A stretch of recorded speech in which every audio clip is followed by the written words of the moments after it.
নীল আমাকে জোরে ধাক্কা দিল। পেছনের দেয়াল থাকায় মাথাটা সোজা দেয়ালের সাথে লাগলো মনে হলো। তারপর কি হয়েছে আমার আর মনে নেই। যখন জ্ঞান ফিরল, তাকে দেখে আমি হাসপাতালের কেবিনে শুয়ে আছি, মাথায় ব্যান্ডেজ করা। পাশে নীলা বসে আছে, অন্যদিকে মুখ করে। অনেক বাংলা ছবিতেই দেখেছি কারো মাথায় যদি আঘাত লাগে তার নাকি মেমোরি লস হয়ে যায়। ভাবছি তেমন একটু অভিনয় করলে কেমন হয়, তাহলে নীলারও মন মানসিকতা বুঝতে পারবো। দেখলি আমাকে কিস করার জ্বালা, সোজা হাসপাতালে ভর্তি করা লাগলো। শালির এখনো দেখি দিমাগ কমেনি। কোথায় আমার মাথা ফেটে গেছে তার জন্য মনের মধ্যে একটু ভয় থাকবে, যত্ন নেবে তা না। ঠিক আছে, আমিও কি কম নাকি? মানে কি আপনি? দেখ, আমার সাথে অভিনয় করবি না, ঠিক আছে? কি আপনি আর কি বলছেন এসব? আর আমি কে? কোথায় এটা? আমি এখানে শুয়ে আছি কেন? নীলার মুখের দিকে তাকিয়ে দেখলাম চোখগুলো কেমন যেন বড় বড় হয়ে আছে। অবাক হয়ে তাকিয়ে আছে। কিছুক্ষণ বাদে আব্বু আসলেন ভেতরে। আব্বুর সাথে একটু অভিনয় করা দরকার। কেমন ছেলে তুই? খাট থেকে পড়ে মাথা ফেটে যায়। এই কি বলে? আমি নাকি খাট থেকে পড়েছি? খাট থেকে পড়লে কি কারো মাথা ফাটে? যাই হোক, বলা যাবে না কি হয়েছিল। এখন কেমন লাগছে তোর? ভালো, কিন্তু কে আপনি? আব্বুকে দেখলাম অবাক হয়ে তাকিয়ে আছে। একবার নীলার দিকে তাকায়, তো আরেকবার আমার দিকে তাকায়।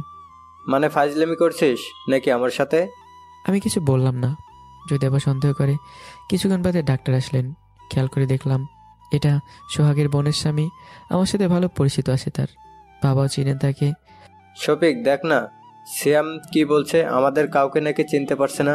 কথাটা শুনে তিনি একবার বাবার দিকে তাকান, আরেকবার আমার দিকে। হয়তো সে জানে আমার কিছু হয়নি। সুযোগ বুঝে চোখের ইশারায় বুঝিয়ে দিলাম আমি যা বলছি তা সত্যি। আসলে কাকা মাথায় প্রচণ্ড জোরে আঘাত লাগায় ওর কিছু মনে নেই, ভয় পাবেন না, 1-2 মাসের মধ্যে ঠিক হয়ে যাবেন। যাক, ভালোই হলো। বাড়িতে নিয়ে আসা হলো আমাকে। মাথা ফাটার কারণ হলেও বিছানায় ঘুমানোর সৌভাগ্য হয়েছে। নীলাও দেখি আমার সাথে তেমন একটা জোর করে না। কেটে গেল 20 দিন। নীলা তো রোজ ভার্সিটি যায়, কিন্তু আমার সাথে যাওয়া হয় না। জানি না ভার্সিটি গিয়ে নীলা কি করে এখন। রাতে শুয়ে আছি, হালকা শীত পড়তে শুরু করেছে। ইচ্ছে করেই নীলার পায়ের উপর পা তুলে দিলাম। মনে হলো কোনো পিঁপড়া কামড় দিল। তাড়াতাড়ি বাটা সরিয়ে নিলাম। নীলা আমার দিকে ঘুরে মুখটা কাছে নিয়ে এসে বলল, আমার গায়ে পা দিবি না, ঠিক আছে? তুমি নাকি আমার বউ, পা দিলে কি হবে? অনেক কিছু দিতে না বলছি তো দিবি না? নীলা টোটা আমার মুখের কাছেই। ইচ্ছে করছে আজকে একটা বসিয়ে দেই। বউ, একটা কথা বলি। কি? তোমার ঠোঁটগুলো না খুব সুন্দর, একটা কিস দেই। চুপ, বেশি কথা বলবি না, না হলে কিন্তু নিচে ঘুমাতে হবে। আমি আর কিছু না বলে পাশ ফিরে ঘুমিয়ে পড়লাম। সকালে নীলা ভার্সিটি চলে গেল। ভার্সিটিতে যাওয়ার জন্য খুব মন চাইছে, কিন্তু পারছি না, যদি নীলা জেনে যায় সেজন্য। দুপুরের দিকে খেয়ে দিয়ে শুয়ে আছি। রাফিকে ফোন দিলাম, অনেকদিন ধরে কথা হয় না। কিরে রাফি, কেমন আছিস? সিয়াম, তুই তোর নাকি মেমোরি লিস হয়ে গেছে? আরে না। মানে? রাফিকে ঘটনাটা খুলে বললাম। তুইও পারিস বউয়ের নির্যাতন থেকে বাঁচার জন্য শেষে কিনা মেমোরি লিসের অভিনয়। কি আর বলবো বল, ভার্সিটিতে তো যেমন তেমন, কিন্তু বাড়িতে তো আমার এক মুহূর্ত শান্তিতে থাকতে দেয় না। ভালোই তো, আর কতদিন? দেখি সময় হোক। ও আচ্ছা, রাখলাম। কথাটা বলে ফোনটা রাখতেই পিছনে তাকে দেখি নীলা ঘরের ভেতর প্রবেশ করছে। এই যা, আবার আমাদের কথা শুনে নেয়নি তো? যদি শুনে থাকে তাহলে তো আজকে আমার কপালে শুনে আছে। তুমি না, মানে আপনি আজকে এত তাড়াতাড়ি চলে আসলেন কেন? এই যা, আপনি বলে ফেললাম আবার। এখন যদি বুঝতে পারে যে আমার কিছু হয়নি তাহলে তো আমি শেষ। আব্বা, আব্বা, আব্বা, কোথায় তুমি? কি হয়েছে? বাসার সামনে দাঁড়িয়ে অমন 3 নম্বর ছাগলের মতো ভ্যা ভ্যা করছিস কেন? আমি ছাগলের 3 নম্বর বাচ্চা হলে ছাগলটা কি শুনি? কথাটা বলে আব্বুর দিকে তাকিয়ে দেখে আব্বু তো রেগে উঠছেন। থাপ্পড় দিয়ে কান 4টা গরম করে ফেলবো। আঙ্কেল কি অন্ধ হয়ে গেলেন নাকি পাগল হয়েছেন? আমি তো দেখছি ওর কান 2টা, 4টা পেলেন কই? আমি জানতাম যে তুই কথার মাঝে বা হাত ঢুকাবি, তাই তোর কান 2টা দিয়ে বলেছি। রাফির দিকে তাকিয়ে দেখলাম দুহাত দিয়ে নিজের কান দুটোকে সামলাচ্ছে। বেচারা মনে হয় ভয় পেয়েছে। বল, কি হয়েছে? হঠাৎ আব্বু থেকে আব্বা বলা শুরু করলি যে? বারে, আমি এখন বড় হয়েছি না। থাক, আর বলতে হবে না। মূল বিষয় কি? আমাকে 2000 টাকা দাও। এখন আসছো লাইনে, কি করবি টাকা দিয়ে? আজকে ভার্সিটির প্রথম দিন, টাকা নিয়ে যেতে হবে না? কেন? দেখি যদি তোমার বৌমাকে খুঁজে বের করা যায় তো। সেটা তোর কপালে নেই। এই নে, এখানে 600 টাকা আছে, নিয়ে যা। পকেটের এক কোণা থেকে বের করে দিলেন। চাইলাম 2000, দিল মাত্র 600। যদি না লাগে তো দিয়ে যা। না থাক, লাগবে না। রাফি চল, বলে পিছন ফিরে হাঁটা দিলাম। শ্যাম শোন। কি? সাবধানে যাস, আর কারোর সাথে কোনো ঝগড়া করবি না। আচ্ছা। রাফি আর আমি হাঁটা ধরলাম। ভার্সিটি যেতে যেতে চলুন আপনাদেরকে পরিচয়টা দিয়ে দেওয়া যাক। আমি সিয়াম, সবেমাত্র কলেজ জীবন শেষ করে ভার্সিটিতে উঠেছি। আজকে ভার্সিটির প্রথম দিন। আর একটু আগে যার সাথে কথা হলো সেটা আমার বাবা। নিজের ব্যবসা আছে রেস্টুরেন্টের। পরিবারের সদস্য বলতে আমি আর বাবা, মা নেই। যাই হোক, পরিচয় দিতে দিতে ভার্সিটির সামনে চলে এসেছি। কিরে রাফি, বাবাকে দেখে ভয় পেয়েছিলে নাকি? আমি কেন ভয় পেতে যাব? আমি কাউকে ভয় পাই নাকি? হ্যাঁ, দেখলাম তো। তুই কান দুটো কেমন যত্ন করে রেখেছিলি। আসলে সমস্যা নেই, শোন, আজকে যেহেতু ভার্সিটির প্রথম দিন, তাই র্যাগিংয়ের শিকার হতেই পারি, কিন্তু কিছু বলবি না, চুপচাপ সহ্য করবি। কেন? আরে প্রথম দিনেই যদি কিছু করে বসি তাহলে সবাই খারাপ ভাববে। আমরা আস্তে আস্তে নিজেদের বিস্তার ঘটাবো। তোর মনে আছে কলেজের প্রথম দিন আমাদের সাথে এক বড় ভাই র্যাগিং করছিল, তাকে পরে কি করেছি? কিন্তু তখন তো আশিক সোহাগ সবাই ছিল, এখন তো এখানে তুই আর আমি। কিছু করতে পারবো? সেটা পরে দেখা যাবে, চল। ভার্সিটির ভিতরে পা রাখলাম। কেমন যেন একটা অনুভূতি হচ্ছে। চারপাশটা ভালোভাবে চোখ বোলাতে লাগলাম। ভার্সিটির ভিতরে প্রবেশ করছি।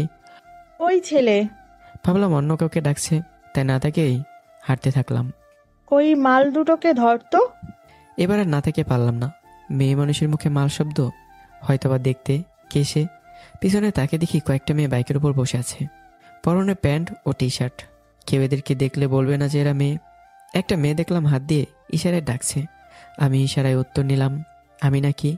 হ, এদিকে আয়। আমি তাদের দিকে এগিয়ে গেলাম। ভার্সিটিতে মনে হয় নতুন আজকে। জি। ওই নীলা দেখ, দুইটা নতুন মাল পাইছি। ছি ছি, কি বলেন এসব? ছেলেকে মাল বলছেন? বাপ ভাই নেই বাড়িতে? ওই চুপ, ছেলে দেখি আবার কথাও বলতে পারে। মুখ যখন আছে কথা তো বলতে পারি। কে রে, কথা বলতে পারে দেখি? কথাটা বলেই পিছন থেকে দেখলাম একটা মেয়ে উঠল, শুয়েছিল এতক্ষণ বাইকে। মনে হয় নীলা বলে যাকে এতক্ষণ ডাক দিল, এই সেই মেয়ে। মেয়েটার দিকে তো আমি অপলকভাবে তাকিয়ে আছি। দেখতে অনেকটা সুন্দর, চোখে সানগ্লাস, প্যান্ট টি শার্ট পরা। দেখতে খারাপ লাগছে না। ঠোঁটে দেখলাম একটা কাঠি আছে, পুরো এক গুন্ডি টাইপের। ওই ছেলে, নাম কি তোর? আমি এসব ভাবছিলাম, এবার বাস্তবে ফিরলাম। কি হলো, কথা বলছিস না কেন? কি নাম তোর? জি, সিয়াম। কলেজে আজকে নতুন তাই না? জি। ভালো মুখ যখন আছে তখন সবসময় কথা বলবি না, ঠিক আছে? আচ্ছা। কি আচ্ছা? সরি বল। আমি কিছু না ভেবে সরি বলে দিলাম। আমি যে এখনো এভাবেই তাকিয়ে আছি ওর দিকে। শোন, সবসময় সম্মান দিয়ে কথা বলবি, ঠিক আছে? এখন যা। আমি আর কিছু না বলে রাফিকে নিয়ে হাঁটা দিলাম। কিরে সিয়াম, তুই কিছু বললি না? মেয়েটাকে অনেক ভালো লাগছে রে, তাই আর কিছু বলিনি। আর শোন, আজকে থেকে সবসময় চুপচাপ থাকবো। ভার্সিটিতে আমাদের দুজনকে নতুন করে কোনো পাওয়ার তৈরি করা লাগবে না। আচ্ছা, দেখা যাবে। বেঁচে গেছো, তোমার সাথে কিছু করিনি। মানে বুঝলাম না। মেয়েটা বেশি সুবিধার না, ভার্সিটির প্রফেসরের মেয়ে। আমি যেই প্রথম এসেছিলাম আমাকে তো পুরো ভার্সিটির সামনে 10 বার কান ধরে উঠবোস করিয়েছিল। কেন? তারা র্যাগিং করার সময় আমি একটু বাপ নিতে গিয়েছিলাম, তাই আর কি। যাই হোক, আমি আরিফ। আমি সিয়াম, আরও রাফি। ওহ, লেটস ফ্রেন্ড। হুম। চলো ক্লাসে যাওয়া যাক। যথাসম্ভব মেয়েটার কাছ থেকে দূরে থেকো। কি বলো? আমি তো শুধু প্রেম করব? আমার কথাটা শুনে দেখলাম আরিফ আমার দিকে কেমন যেন অবাক দৃষ্টিতে তাকালো। কি হলো, তাকিয়েছো কেন? তোমার জীবনটা বাইতেজপাতা হয়ে যাবে। সেটা পরে দেখবে, চলো ক্লাসে যাই। প্রথম দিন হিসেবে খারাপ কাটলো না। ভার্সিটি শেষে বাসায় চলে এলাম। সকালে ঘুম থেকে করে ফ্রেশ হয়ে ভার্সিটি যাওয়ার জন্য রেডি হচ্ছি। মাথায় চুলে এক গাদা সরিষার তেল নিয়ে একপাশে চুলগুলো ফেলে আয়না নিজের দিকে তাকে দেখি, কেমন যেন ইনোসেন্ট লাগছে। কিরে, আয়নার সামনে অতক্ষণ দাঁড়িয়ে কি দেখছিস? নতুন করে কোনো রূপ গজাবে না এই বয়সে। পেছন থেকে আব্বু বলে উঠলো। কথাটা শুনে ঘুরে দাঁড়ালাম। এইটা কে? জোরে চিৎকার দিয়ে উঠলেন, মনে হয় ভূত দেখেছেন। কি হলো, ভূত দেখলে নাকি? আমার ছেলে কই, আর আপনি কে? আব্বু ফাজলামো করো না তো। ফাজলামি মানে? বাবা তুই ঠিক আছিস তো? কোনো ভূত ধরেনি তো আবার? কি যে বলো না আব্বু, আর এমনভাবে কথা বলছো কেন? তোমার আবার কিছু হলো না তো? আমার আবার কি হবে? না, চুলে জেলের জায়গায় তেল, আর চুলগুলো মোরগের ঝুঁটি থেকে পানিতে তলিয়ে যাওয়ার ধানের মতো করে রেখেছিস কেন? সকাল করে তোমাকে আমার প্রশংসা করা লাগবে না। ভার্সিটি যাব সেই জন্য রেডি হচ্ছি। বুঝলাম, কিন্তু এত ভদ্রভাবে কোনো মেয়ে মানুষের হাতে থাপ্পড় খাসনি তো? কোনো মেয়ের সাহস আছে যে তোমার ছেলেকে থাপ্পড় মারবে? আচ্ছা, তাই নাকি? হ্যাঁ, 1000 টাকা দাও, ভার্সিটি যাব। একটা মেয়েকে পছন্দ হয়েছে, দেখি তোমার বৌমা বানানো যায় কিনা। কালকে না 600 টাকা দিলাম, আবার 6 দিন যাবে তারপর। তোর থাকো, দেরি হয়ে যাচ্ছে বলে বাসা থেকে বেরিয়ে গেলাম। রাস্তার মাথায় আসতেই দেখি রাফি দাঁড়িয়ে আছে। কিরে সিয়াম, তোকে এমন দেখাচ্ছে কেন? আর মাথায় তেল, জ্বর টর হলো নাকি আবার? আরে না, কিছু হয়নি, চল। ভার্সিটির গেট দিয়ে ভিতরে ঢুকছি, দেখি নীল ও তার বান্ধবীরা কালকে সে জায়গায়। নীলার দিকে তাকিয়েই ভিতর দিকে হাঁটছি। ও তো তাকিও না, দেখতে পেলে চোখ তুলে নিবে। কথাটা শুনে প্রচুর রাগ উঠতেছে। কি সুন্দর, নীলার দিকে তাকিয়ে কত চিন্তা করছিলাম, আর ও কিনা মোটটাই নষ্ট করে দিল। ওই এদিকে আয়। তুই তো এবার শেষ, আমি গেলাম। কথাটা বলে আরিফ চলে গেল। ধীরে ধীরে নীলাদের গ্রুপের কাছে গিয়ে দাঁড়ালাম। আরে এটা কালকে সেই নতুন মালটা না, যে মুখের ওপর কথা বলছিল? আচ্ছা থাম, আমি কথা বলছি। অনেকক্ষণ ধরে লক্ষ্য করছি গেট দিয়ে আসার সময় আমাদের দিকে একভাবে তাকিয়ে আছিস। সমস্যা কি তোর? কই কিছু না তো। আর মাথায় এসব কি? কেন, আপনার চোখ নেই, দেখতে পারছেন না?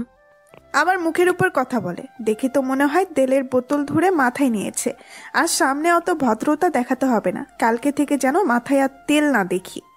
আমার মাথা আমার চুল, আমি তেল দেবো না কে দেবো সেটা আমার ইচ্ছা। আপনি কথা বলার কে? আমার মুখের উপর কথা বললে হাত পা ভেঙে রাস্তায় বসিয়ে দেব। আমার গলাটা ধরে ওর মুখের কাছে নিয়েই আমার তো হার্টবিট বেড়েই চলেছে। ওর মুখ থেকে মাত্র কয়েকটা ইঞ্চি দূরে আমার মুখ। একভাবে তাকিয়ে আছে ওর ঠোঁটের দিকে। ও কথা বলছে আর আমি তাকে তাকে দেখছি। নিজেকে আর যেন ধরে রাখতেই পারলাম না। আলতো করে ওর ঠোঁটের সাথে আমার ঠোঁট মিলিয়ে একটা চুম্বন দিয়ে দিলাম। নীলা নিজেকে ছাড়ানোর জন্য আমাকে জোরে ধাক্কা দিল, যার ফলস্বরূপ চোখ সামলাতে না পেরে পিছনে পড়ে গেলাম। ওর বান্ধবীরা দেখি আমার দিকে চোখ বড় বড় করে তাকিয়ে আছে। নীলার দিকে তাকিয়ে দেখলাম চোখগুলো কেমন যেন আগে লাল হয়ে উঠেছে। রাফি আমার পাশে দাঁড়িয়ে আমার হাতটা ধরে টানছে। রাফির হাত ধরে উঠালাম, দেখি নীলা বাইক থেকে নেমে আমার দিকে এগিয়ে আসছে। রাফি পালা, কথাটা বলেই ক্লাসের দিকে দিলাম দৌড়। আমাকে আর কে পায়। ক্লাসের ভিতরে পিছনে সিটে এক কোনায় ঘাপটি মেরে বসে আছি। জানালা দিয়ে দেখি নীলা ও তার বান্ধবীরা ক্লাসের দিকে আসছে। আমার তো ভয়ে হাঁটু কাঁপাকাঁপি শুরু হয়ে গেছে। নীলা ক্লাসের সামনে আসার আগেই স্যার ক্লাসে আসলেন। নীলা দেখি দরজার সামনে দাঁড়িয়ে আছে। নীলা, তুমি এখানে কি চাও? কিচ্ছু না স্যার, দেখতে আসছিলাম নতুন কারা কারা ভর্তি হয়েছে। কথাটা বলে গলাটা বাঘের মতো লম্বা করে পুরো ক্লাসে চোখ বুলিয়ে নিচ্ছে, হয়তো আমাকেই খুঁজছে। নীলা, মনে হয় কিছু খুঁজছো, ভিতরে আসো। আমি তো শেষ। স্যার তো নীলাকে ভিতরে আসতে বললো। না জানি এখন ক্লাসের ভিতর ঢুকে মারামারি না শুরু করে দেয়। এরপর ক্লাসের ভিতরে যদি কোনো মেয়ে আমাকে হাত তোলে তাহলে মান সম্মান তো কিছুই থাকবে না, একবারে তেনা তেনা হয়ে যাবে। না স্যার, সমস্যা নেই, আপনি ক্লাস নিন। নীলা কথাটা বলে চলে যাওয়ার সময় জানালার কাছে আসতেই চোখাচোখি হয়ে গেল দুজনের। আমি তো তাড়াতাড়ি মাথা নিচু করে বসে আছি। কিছুক্ষণ বাদে মনে হলো কেমন গায়ে হাত দিয়ে ডাকছে। আমি তো ভয় শেষ। নীলা না তো আবার। মাথা উঠিয়ে দেখি আমার সামনে সিটে বসে থাকা মেয়েটা আমাকে ডাকছে। হাত দিয়ে ইশারায় জানালার দিকে তাকাতে বলল।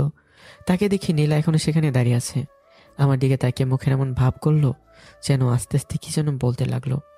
আজকে ক্লাস থেকে তুই বের হ, দেখ তোর কি অবস্থা করি। উনি আপনার দিকে তাকিয়ে কি বলছিল? জানি না, পাগল টাগল হবে হয়তো, তাই মিনমিন করে কি যেন বলছিল কে জানে। আচ্ছা, তাহলে আপনার হাতগুলো কাঁপছে কেন? কই না তো। যাই হোক, ওনাকে ভার্সিটির সবাই চেনে, সুতরাং আপনি যে ওনাকে পাগল বললেন এটা যদি সে জানতে পারে আপনার কি অবস্থা করবে জানেন? আমার আর কি করবে, আমি যা করেছি ওর সাথে তা তো আর করতে পারবে না। কি বললেন বুঝলাম না। না কিছু না। ওহ, বাই দ্য ওয়ে, আমি মিম। আমি শ্যাম। ও, রাগ না করলে একটা কথা বলি। জি। মাথায় যে তেল দিয়েছেন না, এর জন্য আপনাকে দেখতে ভালো লাগছে না। যদি পারেন তো কালকে থেকে আর তেল নিয়েন না, দেখতে কেমন যেন তারপর কি? না কিছু না, ক্লাসে মনোযোগ দিন। ক্লাস শেষ করে স্যার ক্লাস নিয়ে চলে গেলেন। দেখি নীলা ক্লাসের বাইরে দাঁড়িয়ে আছে। মনে হয় ক্লাসের ভেতরে সে কিছু বলবে না। আমি আর ক্লাস থেকে বেরোচ্ছি না, যদি সেফ থাকা যায় তো। মামা ভালোই তো পারো, দেখি ওকে আজ পর্যন্ত কোনো ছেলে প্রপোজ করার সাহস পেল না, আর তুমি কিনা লিপ কিস করে দিলা। কিন্তু ওরা তো তোমার জন্য বাইরে ক্ষুধার্ত বাঘের মতো অপেক্ষা করছে, বের হলে তোমাকে জেরে দিবে। দূর মিয়া, ফাজলামো করো না তো, এমনিতেই ভয় আছি, আবার তুমি এসে কাটাকে নুনে সিটে দিতেছো। ঠিক আছে, আমি যাচ্ছি। আস্তে আস্তে ভার্সিটির ছুটি হয়ে গেল, সবাই চলে যাচ্ছে। ভিড়ের মাঝে নীলা কোথায় আছে কে জানে। সবাই বের হয়ে গেল, আমি আর রাফি বসে আছি। চোরের মতো করে মাথাটা বের করে দেখলাম নীলা আশেপাশে কোথাও আছে কিনা। না, কোথাও নেই। আমি আর রাফি হাঁটছি। লিপকিস যখন দিলি তখন ভয় করেনি, এখন চোরের মতো করে হাঁটছিস? আরে তখন তো আমার কোনো হুঁশ ছিল না, কি করছি নিজেরও খেয়াল নেই। চারপাশটা ভালোভাবে খেয়াল করে চল, বলা যেন কোত্থেকে সে হাজির হয়ে যাবে। বলতে বলতে ভার্সিটির গেটের বাইরে এসে দেখি নীলা ও তার বান্ধবীরা সকলে মিলে বাইকে বসে আছে, প্রত্যেকের হাতে একটা করে স্ট্যাম্প। আমি তো খালি ভাবছি সবাই মিলে যদি আমার মতো নিষ্পাপ শিশুর উপর হামলা করে, আমি তো মনে হয় আর বাঁচবো না। ওই শালারে ধর। রাফি পালা বলে দুজন এলো পাথরেই দৌড় শুরু করছি। পেছন থেকে শুনতে পেলাম নীলা বলছে, কালকে ভার্সিটিতে আসলে পা ভেঙে দিব। আমি তো সোজা বাড়িতে এসে খাটের উপরে কাঁথা মুড়ি দিয়ে শুয়ে পড়েছি। বলে কি কালকে গেলে পা ভেঙে দেবে? আমার কি মাথা খারাপ নাকি নাকি আমার পেট খারাপ? আমি তো কয়েকদিন ভার্সিটি যাও তো দূরের কথা, ভার্সিটির মুখও দেখবো না। সেই সে ভার্সিটি থেকে আসছি, আজ 3 দিন হয়ে গেল। আর ভার্সিটিতে যাইনি, রুমে বসে আছি, আবার শুয়ে শুয়ে টিভিও দেখছি। সেই ফিলিংস, কোনো কাজ নেই, শুধু টিভি দেখার খাওয়া। কি নবাব চাঁদ, বিছানায় শুয়ে শুয়ে টিভি দেখা হচ্ছে, ভার্সিটিতে যাবি না? দূর, কি যে বলো না, আমি কি এখন স্কুলে পড়ি নাকি যে রোজ রোজ যেতে হবে? তা ঠিক, কিন্তু এই বিষয়টা সেটা না। কিন্তু তুই তো সহজে আর স্কুল বা কলেজ বাদ দিতি না। এখন কি মনে করে বাড়িতে বসে চিন্তে টিভি দেখছিস? কারোর সাথে আবার কোনো ঝগড়া করিসনি তো? আমি কি এখনো ছোট আছি নাকি যে ঝগড়া করতে যাব? ঠিক আছে, তাহলে ভার্সিটিতে যা, এখন অনেক সময় আছে। ভার্সিটিতে? কিন্তু কেন? তো বাড়িতে বসে কি করবি? যদি না যাস তো আমার সাথে রেস্টুরেন্টে চল। পারবো না। পারবি না মানে? এত বড় ছেলে হয়ে গেছে, এখনো বাপের ঘাড়ের উপর বসে বসে খাচ্ছে। আমি তো খাটের উপরে অথবা টেবিলে বসে খাই, তোমার ঘাড়ে বসলাম কবে? চুপ বেয়াদব, যা ভার্সিটিতে যা। আজ মা নেই বলে তুমি আমাকে ঝাড়িয়ে দিচ্ছ? মা থাকলে কত আদর করতো। আবার সে একই কথা, তোর কি আর কিছু বলার নেই? না নেই। আব্বর কিছু না বলে রুম থেকে বেরিয়ে গেলেন। কিছুক্ষণ বাদেই দেখি ফোনটা বেজে উঠলো। হাতে নিয়ে দেখে রাফি ফোন করেছে। হ্যাঁ রাফি বল। কিরে ভাই, কোথায় তুই? বাড়িতে, খাটের উপর বসে টিভি দেখছি। কেন? টিভি দেখছিস, ভার্সিটি যাবি না? তোর কি মাথা খারাপ?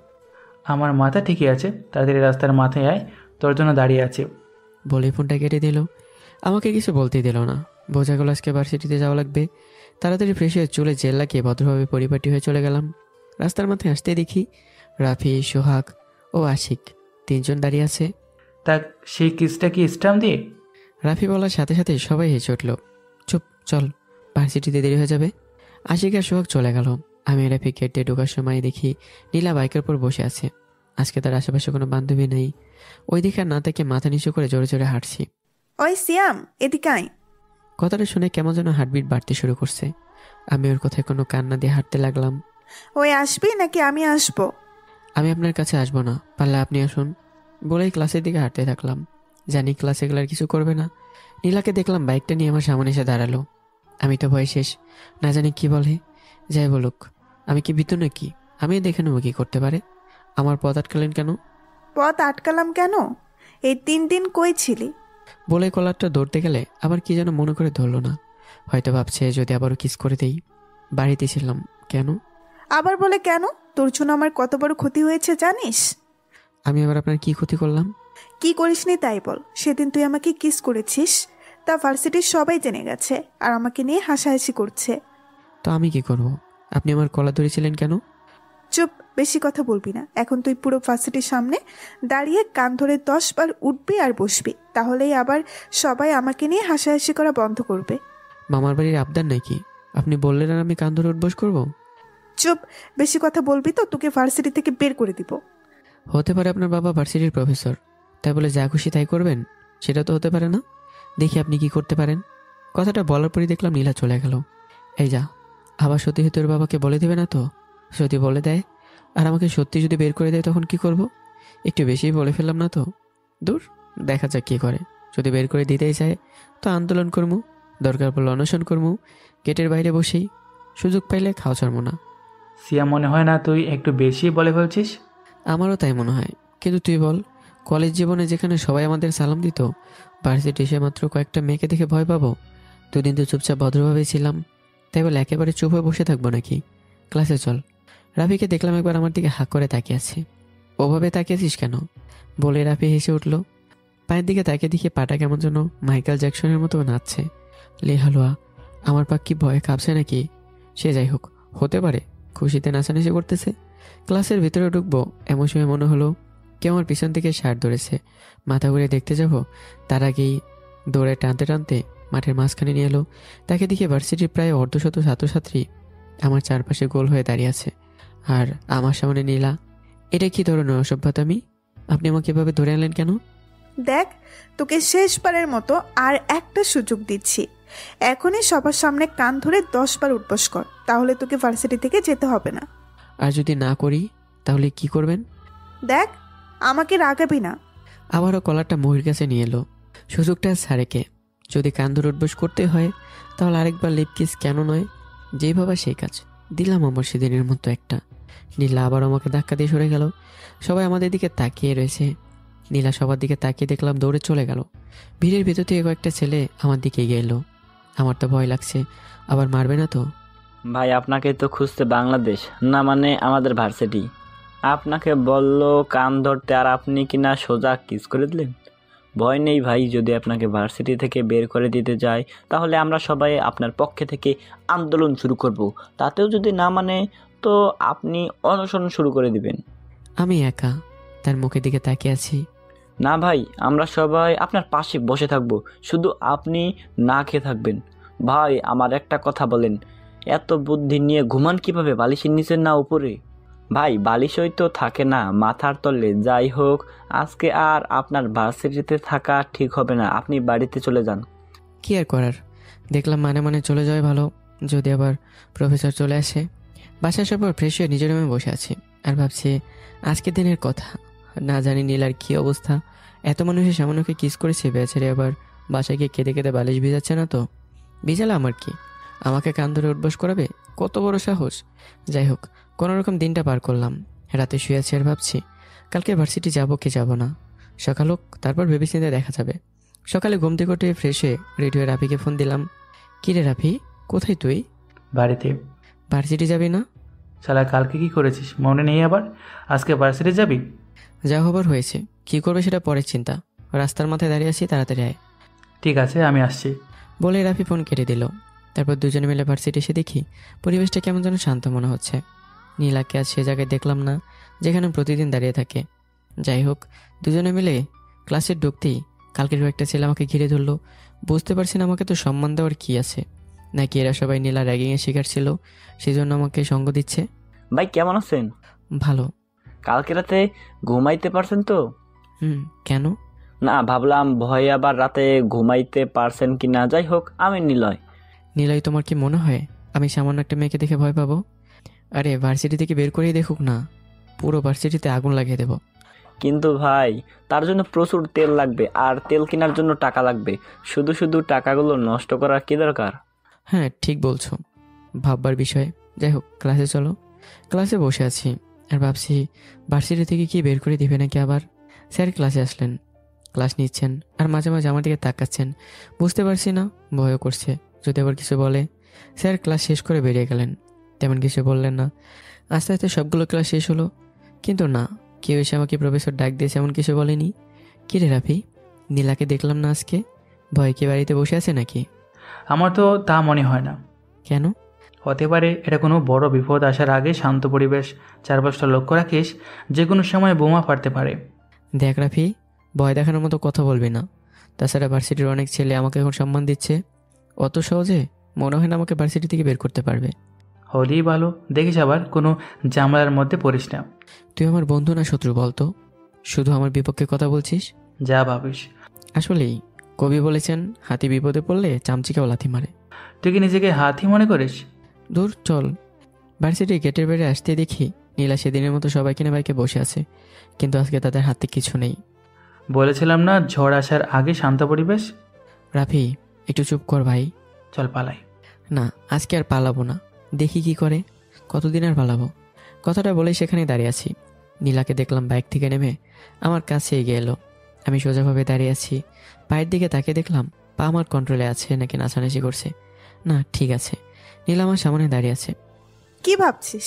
তোকে ভার্সিটি থেকে বের করে দেয়নি কেন? আমি কিছু না বলে দাঁড়িয়ে আছি।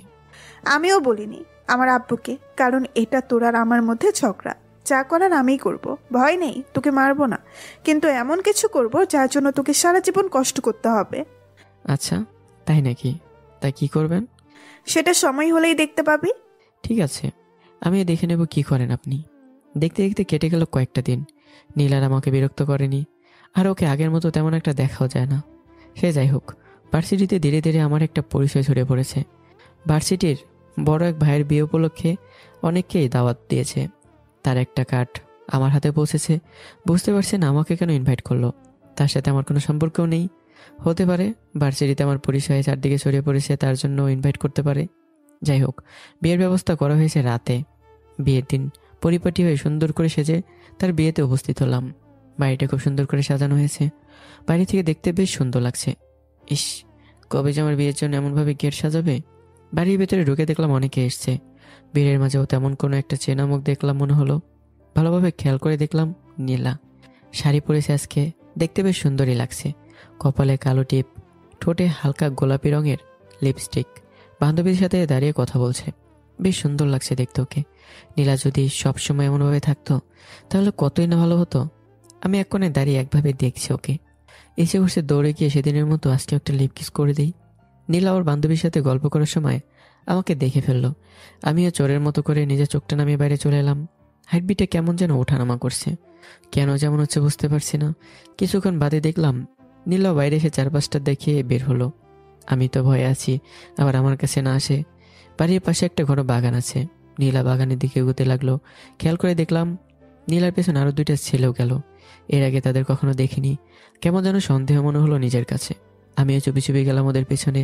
ছেলে দুটোকে দেখলাম নীলার মুখটা ধরে বাগানের দিকে এগোতে লাগলো। চারপাশে লাইটের আলোয় বাগানের ভিতরে অবস্থা আবছা আবছা দেখা যাচ্ছে। আমি পেছন থেকে যাওয়ার সময় আওয়াজ পেয়ে দেখলাম ছেলে দুটো দৌড়ে পালিয়ে গেল। নীলার দিকে তাকিয়ে দেখি নীলার ব্লাউজের দুই পাশের হাতাটা ছেঁড়া। ওর কাছে যাওয়ার সময় কিসের জন্য পা বেঁধে গেল। যার ফলস্বরূপ সোজার গায়ের উপরে গিয়ে পড়লাম। মনে হলো কেউ যেন পিছন থেকে আমাদের উপরে লাইটের আলো ফেলছে। তাড়াতাড়ি উঠে ঘুরে দেখলাম নীলার বাবা ও তার বান্ধবীরা দাঁড়িয়ে আছে। পাশে সেই ছেলে দুটো। স্যার, ওই ছেলে দুজন আপনার মেয়ের সাথে অসভ্যতামি করতে গিয়েছিল। আমি এই ছেলের দিকে আঙ্গুল তুলে দেখালাম। চুপ বেয়াদব ছেলে কোথাকার, কি ভাবছো আমি কিছু জানি না? এর আগেও তুমি আমার মেয়ের সাথে খারাপ ব্যবহার করছো। স্যার, বিশ্বাস করুন আমি কিছুই করিনি। নাহলে আপনি নীলাকে জিজ্ঞাসা করে দেখুন। নীলার দিকে তাকিয়ে দেখলাম সে মাথা নিচু করে কেঁদেই চলেছে, কিছু বলছে না। বুঝতে পারছি এটা হয়তো আমাকে ফাঁসানোর জন্য করেছে। নিজেকে খুব অসহায় মনে হচ্ছে। যদি আমার বাবা জানতে পারে, জানি না তার কি অবস্থা হবে। নীলার বাবা আমাকে এক নাগারে কথা শুনেই যাচ্ছে, আর আমি মাথা নিচু করে দাঁড়িয়ে আছি। নীলার বাবা চেঁচামেচিতে আরও অনেককে জড়ো হলো। কিছু বয়স্ক মানুষ আছেন যারা বলছেন, ছি ছি ছি, প্রফেসরের মেয়ের কি সর্বনাশ হলো। এখন যদি সবাই জানতে পারে তাহলে কে বিয়ে করবে এই মেয়েকে। আরও অনেককে দেখলাম যারা নীলাকে নিয়ে কানাঘষা করছে। নীলার বাবার দিকে তাকিয়ে দেখলাম মুখটা কেমন যেন কাল হয়ে গেছে। হয়তো তার মেয়েকে নিয়ে মন্তব্য করছে সেজন্য।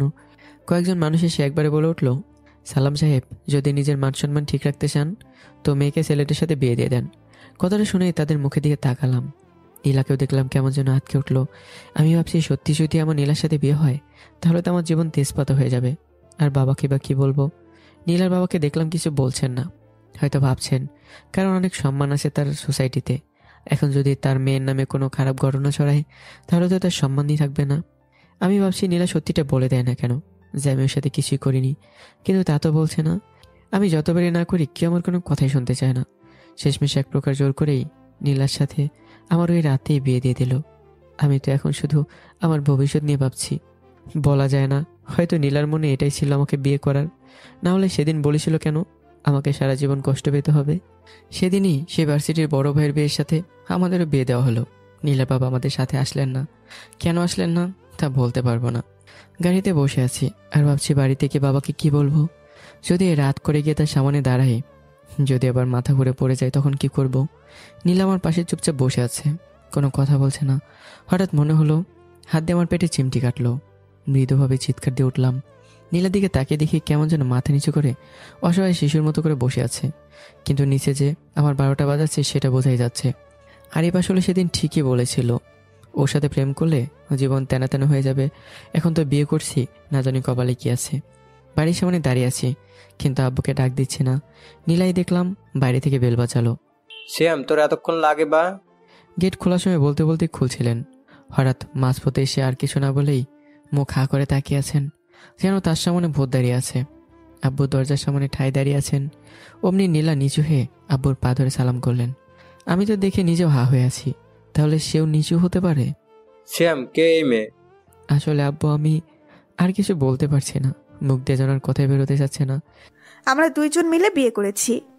নীলা এমনভাবে বলল যেন বিয়েটা ওর কাছে স্বাভাবিক ব্যাপার। বুঝলাম, কিন্তু শ্যাম তো কোনো মেয়ের সাথে প্রেম করতো না, তাহলে তুমি কে? এই সেরেছে। নীলা আবার বলে দেবে না তো যে আমি সাথে খারাপ ব্যবহার করেছি? আসলে আমি ওকে না করেছিলাম কাউকে কিছু না বলতে, কারণ যদি জানাজানি হয়ে যায় তাহলে সমস্যা না। আমি শুধু নীলার মুখের দিকে তাকিয়ে হা হয়ে আছি। মেয়েটা কিভাবে পারে এত সুন্দর করে মিথ্যা কথা বলতে? যাই হোক, বাঁচা গেল, সত্যিটা বলেনি, কিন্তু কেন বললো না বুঝতে পারছি না। শ্যাম তো বিয়ে বাড়িতে গিয়েছিল, কিন্তু তুমি কোথা থেকে এলে? আসলে বিয়েটা আমারই ছিল, আমি সিয়ামকে বলেছিলাম যেতে, আর সুযোগ বুঝে দুইজনে পালিয়ে চলে এসেছি। আমি তো শুধু বোকার মতো নীলার দিকে তাকিয়ে আছি। কি বলে এই মেয়ে, না জানি আরো কি কি দেখতে হবে। শ্যাম, কথাটা কি সত্যি? আব্বু আমার দিকে চোখ বড় বড় করে তাকিয়ে আছে। আমি তো কথা বলার মতো শব্দ হারিয়ে ফেলেছি, কি বলবো ভেবে পাচ্ছি না। কি হলো, কথা বলছিস না কেন? বল, না হলে কিন্তু আমি বাধ্য হব যে তুই আমার ইজ্জত নষ্ট করতে চেয়েছিলি। নীলা আমার কানের কাছে মুখ নিয়ে বলল। আমি নীলার মুখের দিকে তাকালাম। একটা মুচকি হাসি দিয়ে মুখ ঘুরিয়ে নিল নীলা। জানি না হাসির অন্তরালে কি ছিল। শ্যাম, জি। ও যা বললো কথাটা কি সত্যি? জি জি জি আব্বু। আব্বু দেখে আমার মুখের দিকে তাকিয়ে আছে।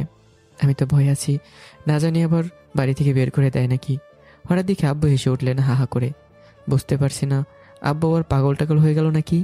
সাব্বাস, এতদিনে একটা ভালো কাজ করেছিস। অন্তত তোর জন্য হলেও এখন বাড়ির একজনের হাতের রান্না খেতে পারবো। বলে আমাকে জড়িয়ে ধরল। আমি তো মনে মনে বলছি, হাতে রান্না না কচু খেতে পারবা। ওর মতো একটা মেয়ে চুলা কিভাবে ধরাতে হয় তাই জানে নাকি, কে বলবে।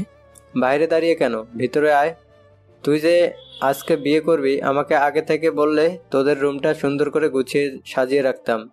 মনে মনে বলছি, আমি যদি জানতাম যে আজকে আমার বিয়ে হবে তাহলে বাড়ি থেকে বেরোতাম না।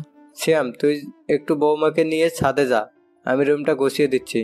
না বাবা, তার কোনো দরকার পড়বে না। কেন পারবে না? ঠিক আছে, তাহলে সিয়াম একাই সাথে যাক, আমি আপনাকে সাহায্য করছি। আমি তো বারবার অবাক হচ্ছি নীলার আচরণে। একটা মানুষ কিভাবে এত পরিবর্তন হতে পারে। দেখলাম সেখানে না থাকাই ভালো। ছাদে উঠে দাঁড়িয়ে আছি। রাফিকে একটা ফোন দিয়ে দেখি কি করতেছে। হ্যালো। কিরে সিয়াম, এত রাতে ফোন দিলি, কি হয়েছে? দোস্ত আমি তো শেষ। মানে কি হয়েছে তোর? আমি কিছু না বলে চুপচাপ দাঁড়িয়ে আছি। কি হলো, কথা বলছিস না কেন? কি হয়েছে তোর? আমি না বিয়ে খাইতে গিয়ে বিয়ে করে ফেলছি। কি কি বলছিস তুই? মাথা ঠিক আছে তোর? আর বিয়ে করে ফেলছিস মানে কোথায় এখন তুই? বাড়িতে।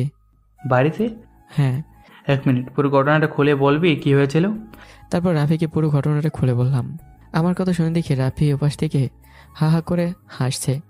দেখ রাফি, হাসবি না, টেনশনে আছি কিন্তু। বলেছিলাম না বড় বিপদ অপেক্ষা করছে। তোর শালা, এখন কি করব? কি আর করবি, আজকে তো তোদের বাসর রাত, যা ঘরে যা। বাসর রাত? কে জানে আজকে আমার জীবনের শেষ রাত নাকি। ছাদে দাঁড়িয়ে কার সাথে কথা বলা হচ্ছে? আমি তাড়াতাড়ি ফোনটা কেটে পিছনে ঘুরে তাকালাম। কেউ না, রাফির সাথে কথা বলছিলাম। ও যা, ঘরে যা, বৌমা তোর জন্য অপেক্ষা করছে। আমি তো দাঁড়িয়ে আছি, ঘরে যাবার কোনো ইচ্ছে আমার নেই। ঘরে গিয়ে কি মরবো নাকি? কি হলো, যা। হ্যাঁ যাচ্ছি। রুমে এসে দেখি নীলা খাটের উপরে টান টান হয়ে শুয়ে আছে। কে বলবে আজকে আমাদের বাসরাত। আমিও খাটের দিকে গিয়ে যেই শুতে যাব, অমনি নীলা বলে উঠলো, খাটের উপর বসবি না বলে দিলাম, নিচে শুয়ে পড়ো, যা। নিচে কেন? তাছাড়া এটা আমার বাড়ি, ঠিক আছে, আমি যা বলবো তাই। আচ্ছা তাই নাকি? বলবো নাকি তোর বাবাকে? কি যেন বললেন? সমস্যা নেই, আমি নিচে শুয়ে নেব।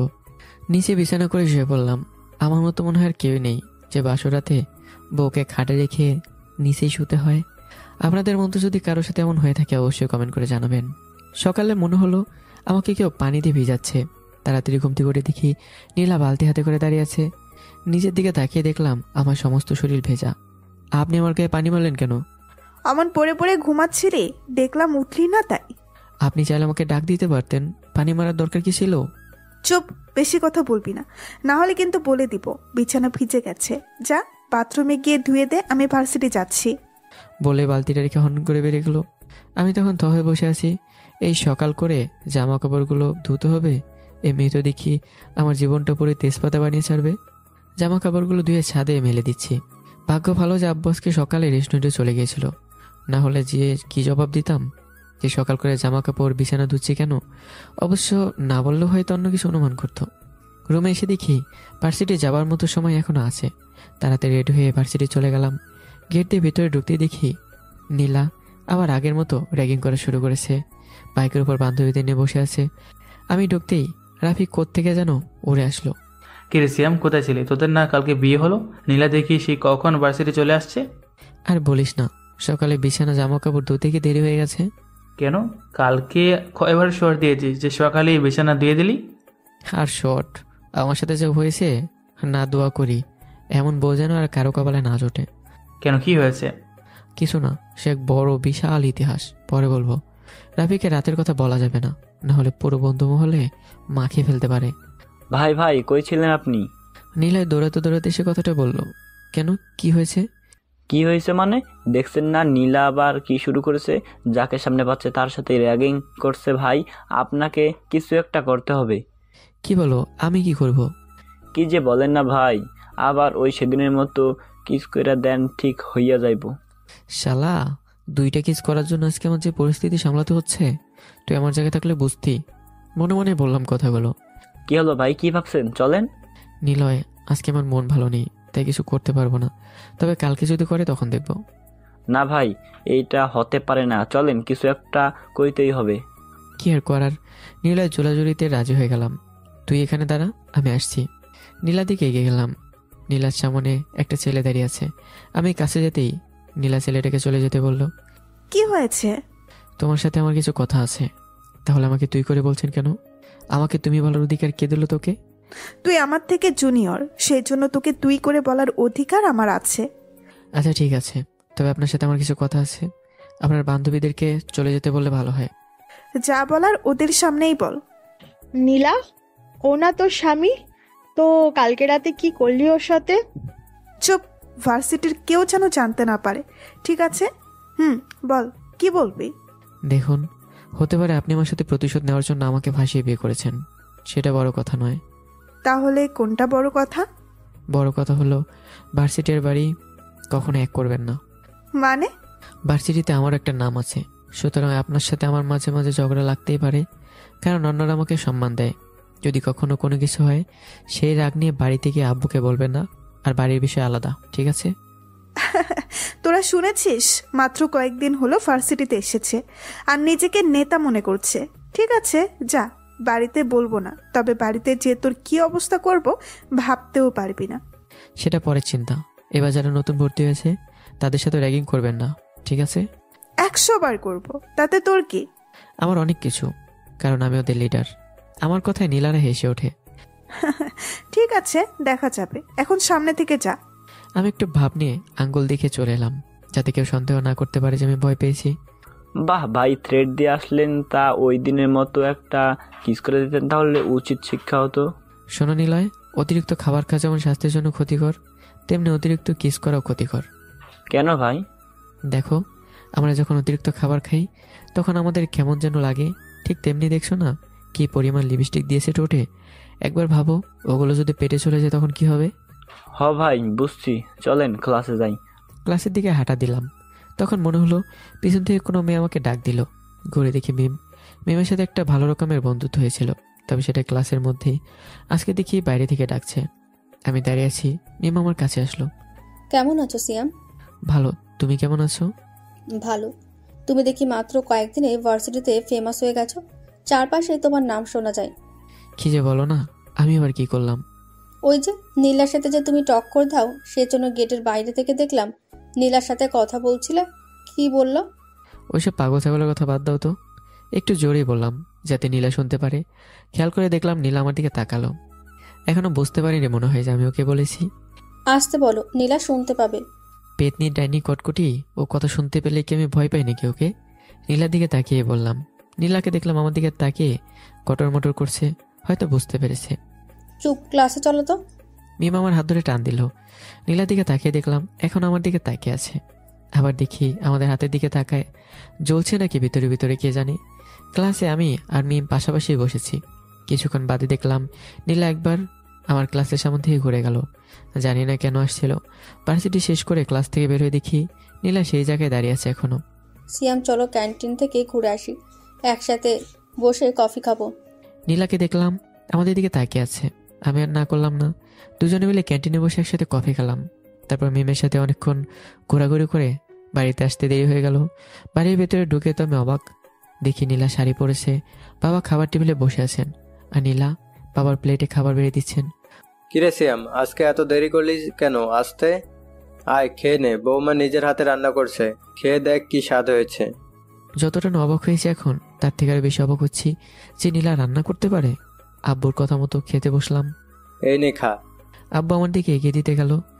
বাবা, আপনি ওখানে ওগুলো সিয়ামের জন্য আমি তুলে রেখেছি। বলে নীলা আমার দিকে তরকারি বাটি এগিয়ে দিল। আমি খাবারগুলো প্লেটে নিয়ে যেই গালি দিয়েছি, আমার কি আর চলে? এত পরিমাণ ঝাল দিয়েছে, মনে হচ্ছে বাজারের সব মরিচগুলো আমার তরকারিতে।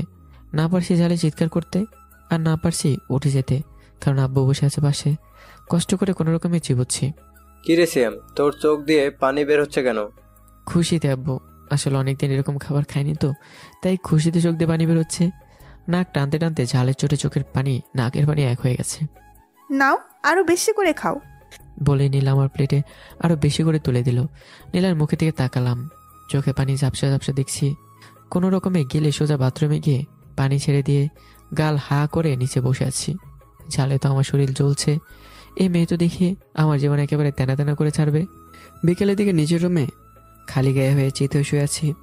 এখন আমার মুখ ঝালে লাল হয়ে আছে, আর সারা শরীর তো জ্বলেই যাচ্ছে।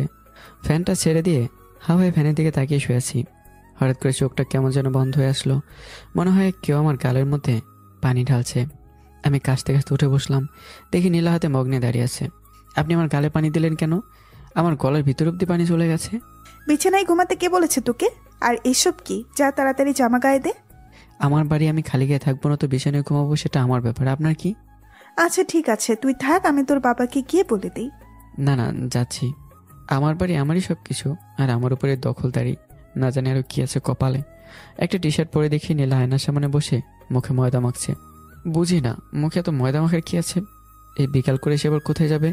কি ব্যাপার, আপনি মুখে ময়দা মাখছেন কেন? বলে দাঁতে দাঁত চেপে ধরলাম। না জানি কি বলে ফেলেছি। ওই কি বললি তুই? না মানে আমি বলছিলাম যে বিকাল করে মুখে মেকআপ নিচ্ছেন, কোথাও যাবেন নাকি? বাড়িতে যাব। ও আচ্ছা। একটা স্বস্তির নিঃশ্বাস ছাড়লাম। যাক, অন্তত কয়েকটা দিন শান্তিতে থাকতে পারবো, মনে মনে খুশি হচ্ছি। অত খুশি হবার দরকার নেই, তুইও যাবি আমার সাথে। কথাটা শুনে যেন মুখের হাসিটা উড়ে গেল। আমি যাব মানে? যাবে। আমি ওখানে গিয়ে কি করবো শুধু শুধু? আপনি বিরক্ত বোধ করবেন, আপনি চলে যান। বলছি না বেশি কথা বলবি না, নে তাড়াতাড়ি তৈরি হ। কথাটা বলেই নীলা বাইরে বের হতে লাগলো। আমি বাইরে অপেক্ষা করছি, তাড়াতাড়ি আসো। কথাটায় কেমন যেন শকড হলাম। তুমি করে বললো মনে হলো, নাকি সেটা আমার মনের ভুল, ঠিক বলতে পারবো না। কি হলো সিয়াম, কোথায় যাবি? বৌমা ডাকছে যে। এবার বুঝতে পারছি কেন তুমি করে বললো। দেখো না বাবা, বাড়ি থেকে আব্বু ফোন করে বলছে তারা নাকি আমাদের বিয়ে মেনে নিয়েছে, আজকে বিকেলেই যেন যাই, কিন্তু সিয়াম যেতে চাইছে না। আমি তো শুধু অবাক করছি, ওর বাবা নাকি মেনে নিছে। আরে ওর বাবাই তো বিয়ে দিল। কিরে সিয়াম, সত্যি নাকি? জি। তাহলে যা, বৌমার সাথে না করছিস কেন? ওর নাকি ভয় করছে। সিয়াম, তুই ছেলে হয়ে ভয় পাচ্ছিস, বিয়ে করার সময় তো ভয় কোথায় ছিল? তুমি যদি আমার জায়গায় থাকতে তাহলে বুঝতে পারতে। মনে মনে বললাম কথাটা। যা তাড়াতাড়ি তৈরি হয়ে নে। কি আর করার, তৈরি হয়ে চলে আসলাম নীলাদের বাড়ি। আগে কখনো আসিনি। বাড়িটা 2 তলা বিশিষ্ট। বাড়ি থেকে দেখতে বেশ সুন্দর লাগছে। ভেতরে ঢুকতে যাব, দেখি এক মধ্যবয়স্ক মহিলা দাঁড়িয়ে আছে। মনে হয় নীলার মা, কারণ সেদিনের এই ঘটনায় তিনি সেখানে ছিলেন না। নীলা সোজা ভিতরে চলে গেল, আর আমি বাইরে দাঁড়িয়ে আছি। তুই ভিতরে আসলি আর ওকে আসতে বলবেন কে? কি হলো, তুমি বাহিরে দাঁড়িয়ে আছো কেন? ভেতরে আসো। বাহ, তুমি করে বলছে, ভালোই তো। আমি ভিতরে আসলাম। কেমন আছো বাবা? জি মা, ভালো। আপনি কেমন আছেন? ভালো। বাড়ির সবাই কেমন আছে? ভালো আছে। আপনার শরীর ভালো আছে? আছে, কিন্তু মনটা খারাপ। কেন? এই যে তুমি আমার মেয়েকে নিয়ে পালিয়ে গেলে, কোনো মা কি তা সহ্য করতে পারে? কি বলে? আমি নাকি নীলাকে নিয়ে পালিয়েছি? তাহলে কি সত্যি কথাটা কেউ বলেনি তাকে? যাই হোক, নীলার সাথে রুমে আসলাম। দেখি রুমের চারপাশটায় নীলার ছবি লাগানো। রুমটা বেশ গোছানো, হয়তো আমরা আসবো বলে গুছিয়ে রেখেছে। শোনো, জি বলো। অত ন্যাকামি করা লাগবে না। আমার মা এসব কিছুই জানে না, জানলে সমস্যা আছে। সুতরাং সবার সামনে আমাকে আপনি করে বলবি না, ঠিক আছে? একেবারে স্বামী স্ত্রীর মতো আচরণ করবি। তাই বলে লটর পটল চলবে না, ঠিক আছে? মাথা নেড়ে সায় দিলাম। রাতে সবাই মিলে খেতে বসেছি। নীলার মা, দূর, কখন থেকে নীলার মা বলছি? সে তো আমার শাশুড়ি। টেবিলে খেতে বসেছি। আমার সামনে নীলা। খাবারের স্বাদটা এতটাই সুন্দর যে আমার চোখ দিয়ে পানি বের হচ্ছে। কি হলো বাবা, কাঁদছো কেন? আসলেই এমন খাবার আমি অনেকদিন খাই না। আমার মায়ের মতনই হয়েছে। কেন বাবা, তোমার মা রান্না করে না? আর চুপ করে আছি। বুঝতে পারছি সে কিছুই জানে না আমার সম্পর্কে। কি হলো, বললে না? আসলে আমার মা নেই বলেই চুপ করে মাথা নিচু করে বসে আছি। চোখের পানিগুলো প্লেটের এক পাশ দিয়ে টেবিলের উপর পড়ছে। অনুভব করলাম কেউ আমার পিঠে হাত রাখলো।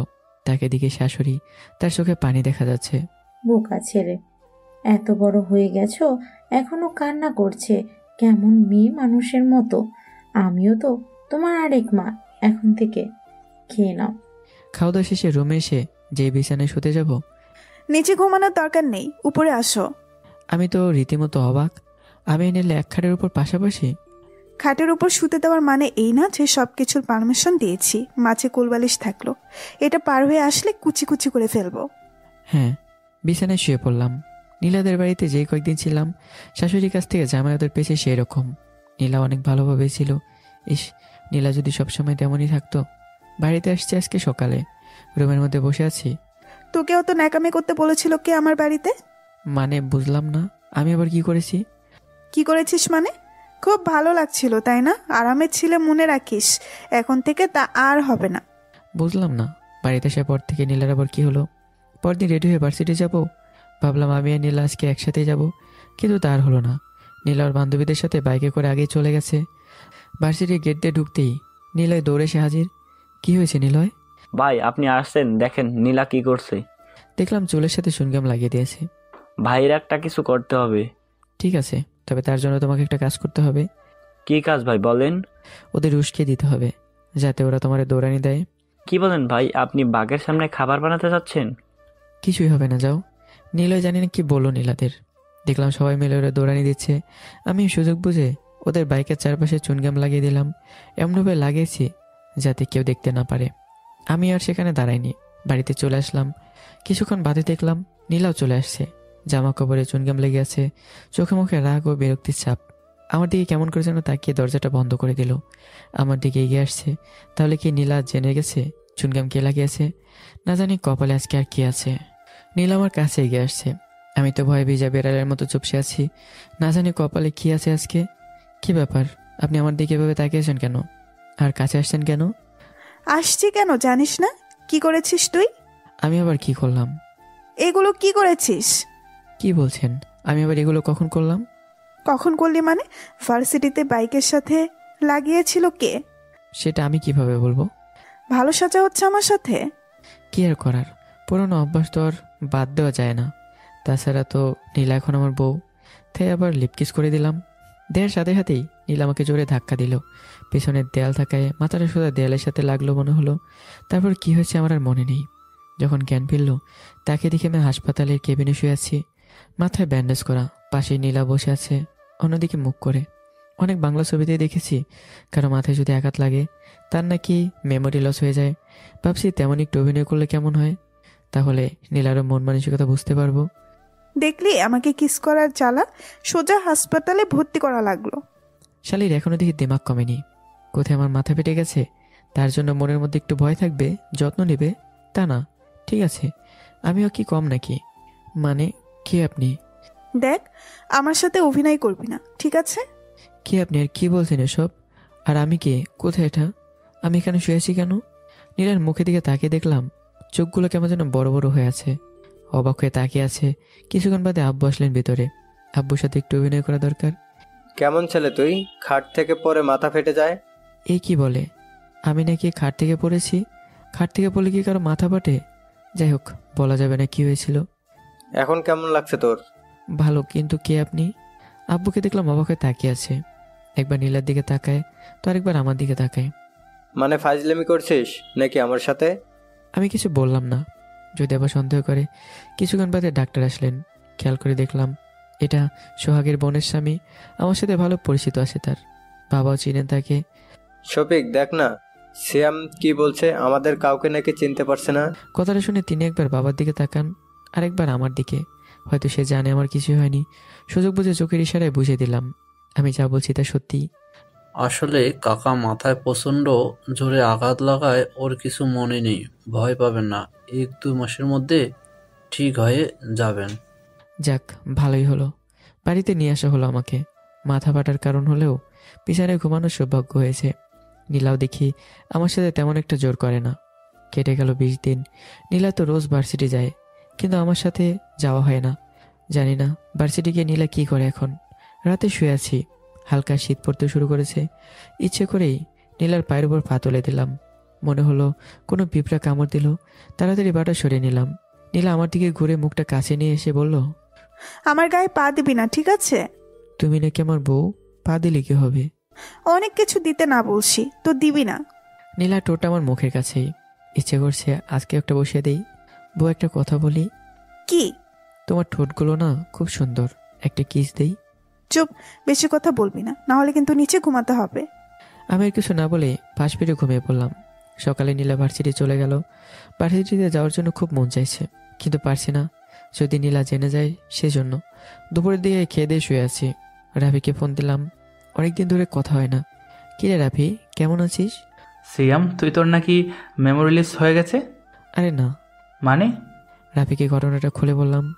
তুইও পারিস বউয়ের নির্যাতন থেকে বাঁচার জন্য শেষে কিনা মেমোরি লিসের অভিনয়। কি আর বলবো বল, ভার্সিটিতে তো যেমন তেমন, কিন্তু বাড়িতে তো আমার এক মুহূর্ত শান্তিতে থাকতে দেয় না। ভালোই তো, আর কতদিন? দেখি সময় হোক। ও আচ্ছা, রাখলাম। কথাটা বলে ফোনটা রাখতেই পিছনে তাকে দেখি নীলা ঘরের ভেতর প্রবেশ করছে। এই যা, আবার আমাদের কথা শুনে নেয়নি তো? যদি শুনে থাকে তাহলে তো আজকে আমার কপালে শুনে আছে। তুমি না, মানে আপনি আজকে তো তাড়াতাড়ি চলে আসলেন কেন? এই যা, আপনি বলে ফেললাম আবার। এখন যদি বুঝতে পারে যে আমার কিছু হয়নি তাহলে তো আমি শেষ। সেটা তোকে বলতে হবে? আমি কখন আসবো না যাব সেটা আমার ডিসিশন। ও, মনে হয় নীলা কিছু শোনেনি। যাক, বাঁচা গেল। নীলাকে দেখলাম ফ্রেশ হয়ে রুম থেকে বের হলো। কিছুক্ষণ বাদে আবার হাজির, হাতে 2টা চায়ের কাপ। বুঝলাম না এই দুপুরবেলায় চা কেন, আবার 2টা কাপই বা কেন? এই নাও, এটা তোমার জন্য। বুঝতে পারছি না এমন করছে কেন। কোনো কিছু না বলে চায়ের কাপটা হাতে নিলাম। চাটা কেমন যেন লাল লাল দেখাচ্ছে। কোনো কিছু না ভেবেই দিলাম চুমুক। ওরে মারে, আমার নাক মুখ সব জ্বলে গেল। চা না পুরো মরিচের গুঁড়ো। মুখ দিয়ে লালা বের হচ্ছে ঝালে। আব্বু বাসায় নেই, তাই দৌড়ে নিচে গেলাম। ফ্রিজে কয়েকটা মিষ্টি রাখা ছিল, গপ গপ করে গালের ভিতরে নিয়ে আস্তে আস্তে খাচ্ছি। ঝালটা এখন একটু কম লাগছে, কিন্তু নাক আর গলা এখনো জ্বলছে। আস্তে আস্তে আবার রুমে চলে আসলাম। নীলা খাটের উপর বসে আছে, মুখ দেখে মনে হচ্ছে প্রচুরভাবে রেগে আছে। আপনি আমাকে মরিচের গুঁড়ো খাওয়ালেন কেন? আমার সাথে অভিনয় করা, তাই না? বলে উঠে আসলো। হাতে দিকে একটা বড় সড়ো বাটামো আছে। কি বলছেন? আমি আবার কখন অভিনয় করলাম? আমার সাথে এমনই বা করছেন কেন? আবার এইটা দেখছিস, এটা দিয়ে মেরে সত্যি সত্যিই তোর মেমোরিয়ালস কুড়িয়ে দেব। আমার ভুল হয়ে গেছে, আমি জিন্দিগি তো করবো না, মাফ করে দিন। আমি ভয়ে ভয়ে আছি যে সত্যি সত্যি না মেরে দেয়। ঠিক আছে, মনে থাকে জানো? হ্যাঁ, থাকবে। না, এভাবে আর চলা যায় না। সবসময় যা বলবে তাই মেনে নিতে হবে নাকি? আমি শেষ দেখে ছাড়বো। কালকে ভার্সিটিতে যেয়ে নে আগে। আর আব্বুকে বিষয়টা জানানো দরকার। শুধু শুধু এমন অত্যাচার কয়েকদিন সহ্য হয়? আব্বু আজকে বাসায় আসুক, বলে দেব। জানি সে আমাকে প্রচুর বিশ্বাস করে। আমার কথা তার বিশ্বাস হবেই, যে তার ছেলে আর যাই করুক কোনো মেয়ের ইজ্জত নষ্ট করতে পারে না। নীলা বিছানায় শুয়ে আছে, মনে হয় ঘুমিয়ে পড়েছে। আমি দরজা রুকিয়ে দিয়ে আবার নিচে এসে বসে আছি। কিছুক্ষণ বাদে আব্বু আসলেন। কিরে শ্যাম, এখানে বসে আছিস কেন? আর বৌমা কোথায়? ওপরে ঘুমিয়ে আছে। ও, কিন্তু তোকে এমন দেখাচ্ছে কেন? কি হয়েছে তোর? কিছু না, তোমাকে একটা কথা বলার ছিল। কি বলবি বল। আব্বু, আমার কোনো মেমোরি লস হয়নি। আমি এতদিন যা করেছি সব নাটক ছিল। বুঝলাম না, নাটক ছিল কিন্তু কেন? সেটা পরে বলবো, আগে বলো তুমি তোমার ছেলেকে কতটুকু বিশ্বাস করো? হঠাৎ এই প্রশ্ন কি হয়েছে তোর? কিছু না, আগে বলো বিশ্বাস করো কি না? হ্যাঁ করি তো, কিন্তু কেন সেটা তো বলবেই। আমার কিন্তু ভয় করছে। তোমার কি মনে হয় তোমার ছেলে কোনো মেয়ের ইজ্জত নষ্ট করতে পারে? মানে কি বলছিস এসব? আমি তো কিছু বুঝতে পারছি না। আব্বুকে কলেজে এসে কিস করার বিষয় ও বিয়েবাড়ির বিষয়টা, নীলার সাথে আমার সাথে বিয়ে কিভাবে হয়েছিল সব কিছু খুলে বললাম। আব্বুকে দেখলাম কিছুটা সরে বসলেন, হয়তো কষ্ট পেয়েছেন তিনি, তবুও নিজেকে কেমন সামলে নিয়ে আমাকে বললেন, তাহলে তুই আর নীলা প্রেম করে বিয়ে করিসনি? না। এই ঘটনা এতদিন কেন বলিসনি আমায়? তুমি কষ্ট পাবে বলে আর বলা হয়নি। তুই এখানে থাক, আমি নীলার সাথে কথা বলে আসি। তুমি ওকে কিছুই বলবে না, যা বলার আমি বলবো। কিন্তু শুধু এতটুকু বিশ্বাস রেখো যে আমি খারাপ কিছু করব না। দুজনের কথা শেষ হতেই নীলা এসে হাজির হলো। বাবা, আপনি কখন আসলেন? এই তো কিছুক্ষণ হলো। ও সিয়াম, তুমি আমাকে ডাক দিবা না? আসুন, আপনার খাবার বেড়ে দিচ্ছি। সিয়াম, তুমিও বসো। তিনজনে খাবার খেয়ে নিলাম। রুমে এসে খাটের উপর বসে আছি, নীল আসলো কিছুক্ষণ বাদে। ওই আবার খাটের উপর কেন? নাম বলছি। আমার খাট, আমি নামবো না কি করবো সেটা আমার ব্যাপার। আচ্ছা, আমি এক্ষুনি তোর বাবাকে বলছি। তার দরকার পড়বে না, আমি বলে দিয়েছি। মানে কি বলছিস? আপনি এখন যা বলতে যাচ্ছিলেন আব্বুকে। কি? এমনভাবে বললো যেন অবাক হয়েছে। ওই, তোকে কে বলতে বলছে? কলারটা ধরে, তবে এবার মুখটা যথেষ্ট পরিমাণ দূরে আছে।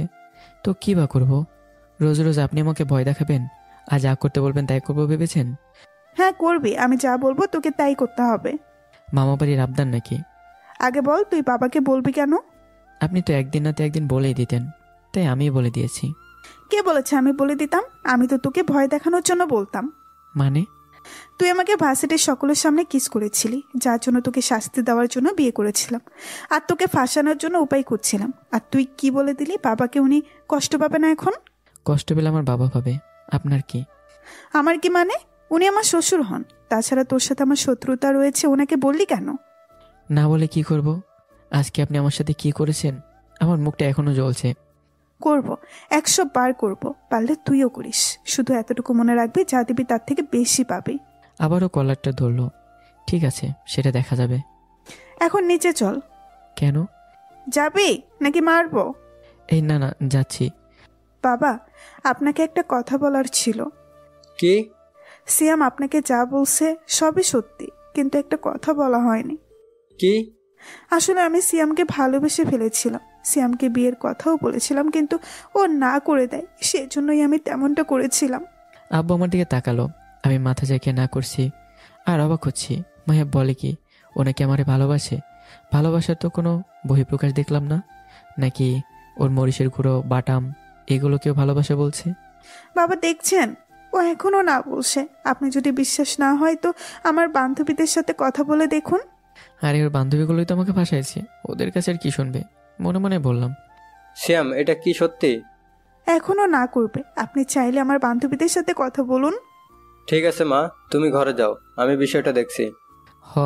আমার বালটা হয় শালি, আমার জীবন তেনা তেনা বানাইছে, এখন ভালোবাসা দেখানো হচ্ছে। ঠিক আছে, বাড়িতে কিছুই বলবো না, কারণ আব্বুর জন্য বলা যাবে না। ভার্সিটিতে যাবো না কালকে, সেখানেই দেখে নেব। মনে মনেই বললাম।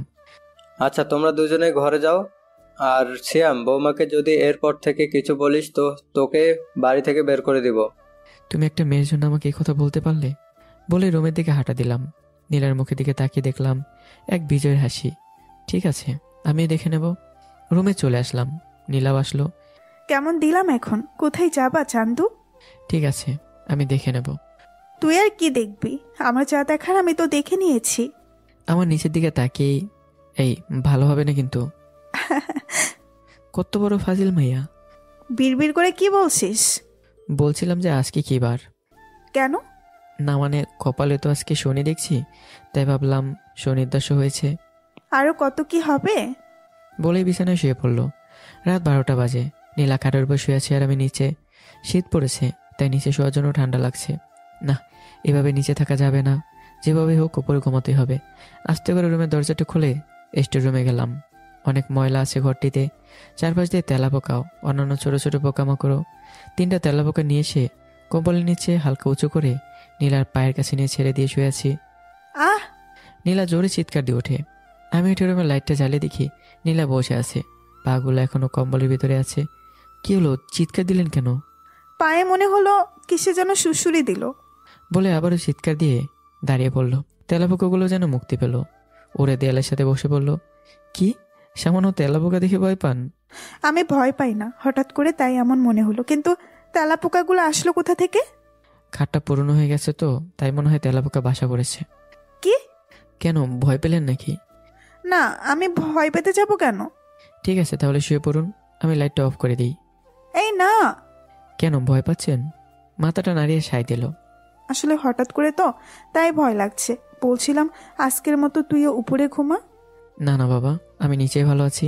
তুই কি আসবি নাকি আমি নিচে আসবো? থাক, আপনাকে আসতে হবে না, আমি উঠছি। বিছানে উঠে পাশ পেরে শুয়ে পড়লাম, মুখে বিজয়ের হাসি। নীলা, এখন কোথায় যাবে তুমি? সবাই তো শুরু, সামনে আরও কি কি দেখতে হবে তোমাকে। আজকে একটু সকালে ঘুমটা ভেঙে গেছে, উঠে দেখি নীলা এখনও ঘুম থেকে ওঠেনি। মাথায় আবারও সে রাতে শয়তানি বুদ্ধিটা জেগে উঠল। চারপাশটা খেয়াল করে দেখলাম তেলাপোকা দুইটা ঘরের এক কোনায় দেয়ালের সাথে বসে আছে। ধরে আবারও কম্বলের ভিতরে দিয়ে বাথরুমে চলে আসছে ফ্রেশ হতে। কিছুক্ষণ বাদেই চিৎকারের আওয়াজ আসলো। আমি তো খুশিতে গুলুমুলু হয়ে গেছি। যাই হোক, ইচ্ছে করে আজকে বাথরুম থেকে দেরিতে বের হলাম। দরজার সামনে দাঁড়িয়ে তো আমি শেষ। যা দেখলাম তার দেখার জন্য হয়তো আমি প্রস্তুতি ছিলাম না। দেখি নীলা সে বাটামটা নিয়ে তেলাপোকা দুইটারে মেরে একেবারে আলু ভর্তা বানায় ফেলছে। শালা তেলাপোকা আমাকে আর সুশুরি দিবি? বলে আরেকটা বাড়ি দিল। বাড়ি দেওয়ার সময় তো আমিও নিজেই ফাল দিয়ে উঠছি। আমি তো বেচারা তেলাপোকার দিকে অসহায়ভাবে তাকিয়ে আছি। আজ আমার জন্য তেলাপোকা দুইটার এই অবস্থা। না জানি আমাকে আবার মরার পরে অভিশাপ দেয়। মেয়েটার মনে একটুও দয় মায় নাই, তেলাপোকাগুলোরে আলু ভর্তার মতো করে ফেলছে। এখন যদি নীলা জানতে পারে যে আসলে খাটে তেলাপোকা আমি ছেড়ে দিয়েছি আর ওর সাথে এমন করছি, না জানি কি হবে। একভাবে তাকিয়েছি তেলাপোকাগুলোর দিকে। কি হয়েছে, এভাবে তাকিয়ে কি দেখছিস? না কিছু না, তেলাপোকাগুলোকে দেখছিলাম। কেন?